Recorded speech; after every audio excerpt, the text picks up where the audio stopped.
وبعد. الحمد لله موتيهم دجالو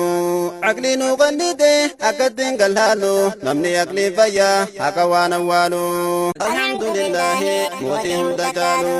عقلي نغنيته أكدين قلالو نمني عقلي فيا حكوان والو.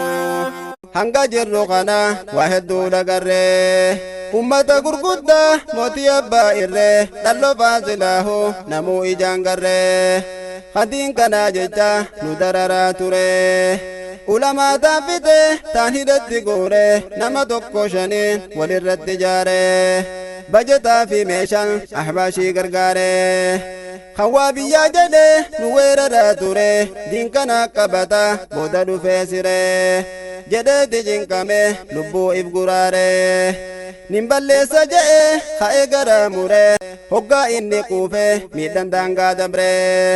rabbiin qabee geesse ta'isa gaashiree jigadi tarraa galtin jirre bakka inni irraa diinii eegaa ture diin keenyachi dhaqeet harrachi daraare diiniin bakka gahe isuma akka saare kunoo kana ture namni diinin lolu namni aqliin fayyaa haqa waan awwaalu har'aas numa jira adeemu dhokata namaan narra beeka jedhe suuta jeeta muslima miidhuudhaaf hogguu tattaafata hoggaa laalte ammoo bifaan nu fakkaata afaan isaa yoo laalte waan gaarii dubbata hojiin isaa ammoo waan biraan makata kana bira dhufuus kanuma fakkaata mala jireenyaatiif eda akkas godhata haqaan hin dhaabbatu atuu laalte garta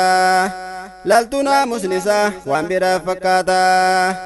nama diin miidhuudhaaf qotteesaa dhoyfata laaltu nama hojii jecha deemu seeta ganda qaanis dhaqe nama ijaarrata balou jedhee tammoo taa'ee si daawwata inni immoo nagaya ati si fakkaata isaa barangafni dhukkuba bashita boodanii salbata namni sobaan bulu namni aqliin fayyaa haqa waan awwaalu waan hungalin takkaat jira yaa ummata namu waan dalage hojii isaan hirgata jechi kunnuu galuun isaani jabaata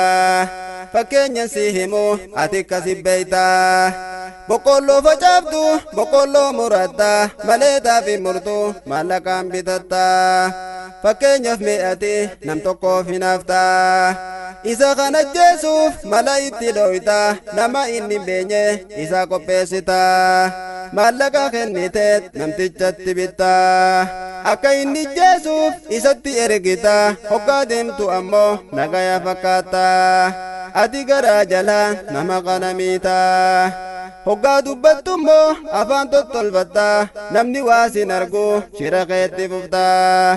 yoo keetii gaaruma ati si fakkaata rabbiin waan lakkisu hojii zaalimtoota booda keessa garuu si jalaa mul'ata namu waan facaase booda oomishata akka isa goote atis nu margatta yoo takkaan arginis arguudhaaf jiraatta haqni yoom dhokata namni illeen daboolu namni aqliin fayyaa haqa waan awwaalu alhamdulillahi mootii hunda caalu aqlii nu qandite akkattiin gallaallu namni aqliin fayyaa haqa waan awwaalu quraana irratti kuma dhageessanii seenaa Yuusuf hoggaa dubbatu quraanni obboleeyyan Yuusuf jarri nam kurnanii manaama Yuusuf san hoggaa dhagayanii isaan sun kophatti walgahii godhanii ni ajjeefna Yuusuf jechuu murteessanii Yuusuf abbaa harkaa fuudhan sossobanii kan ijjeefna jaanii eelatti darbanii kan isaa malee abbaan hin beekini rabbiin jalaa baase iccitii isaanii kunoo qara'amaat jira quraananii hanga qiyaamatti itti wal dabranii wanni seenaa kana dubbateef rabbiini yoonif iccitiidhaan nam tokko miidhanii sodaa tokko malee isa roorrisanii rabbuma kanallee sigaaluu maatanii booda si xiqqeessa beekadhu rabbiini namatti roorriftan haajaatti dhaytanii akkuma obboleeyyan Yuusuf dhageessanii bakka rabbiin nama dhaabu waan beekanii of eegaa jechuudhaaf dubbate rabbiini خربين فديني أكتين كجلو نمني أقلي فيا حكوان والو نما ميكاتمي نمني همني دري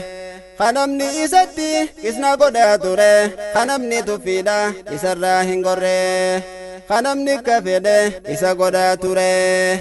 وان كان خنجدين خندي مصبري خنتفة مانسوم سالي برا دبري لتو نما ميكا إجاتين ينغري نما يوني أرقا أصو تفكوري ربين اسنو فيمي سينا ورا دبري نما مؤمنا في نمتجا كفري قاف tokko boleeyyan lamat wajje ture isaan hunda babbaan miraazani hire qamuumina kuni sadaqatti gore gala akhiraatiif hoqisaa ijaare duniyaa rakkatus akhiraatu jaare kun sadaqaa dide boonasatti gore obboleessa isaatti dhaaddatee darare osoo kadhaadatu boodarra kasaare akka jechaa ture mee waliin halaallu namni aqli fayyaa haqa waan awwaalu alhamdulillahi mootii hunda caalu aqli nu qannite akkattiin gallaalu namni aqli fayyaa haqa waan awwaalu namtichi kafare dhaaddatuun beekame rabbiin lafa masnoo takka isaa kenne dallaan orruusanii timiraan marfame orruu isaa guutuu kuduraaleen dhaabame bishaan keessa yaa'a maaganni baafame keessa bahuun fedhu namni achi seene kana guyyaa tokko obboleessa yaame akkatti garsiisa orruu keessa deeme zalaalan waan baddu natti hin fakkaanne jedheeti dhaaddate isarratti hin boone rabbiin namticha san irratti dallane halkan san adaabni orrutti buufame kuduraaleen isaa hundinuu dhabame bishaan maddaa sunis lafa keessa seene namtichi yoo dhufu lafti jijjiirame ifumaaf duraanu lubbuusaa jallame ifirraa harkasaa lakkaa'utti seene yooniif akkas taane nutis nurraan oolu namni aqliin fayyaa haqa waan awwaalu obboleessi isaa kan itti dhaaddate hoggasiisa gorse achuma dhaabbate osoo hoggaanii fi ooruu tantee seente rabbii kee yaadatte maashaa Allah jette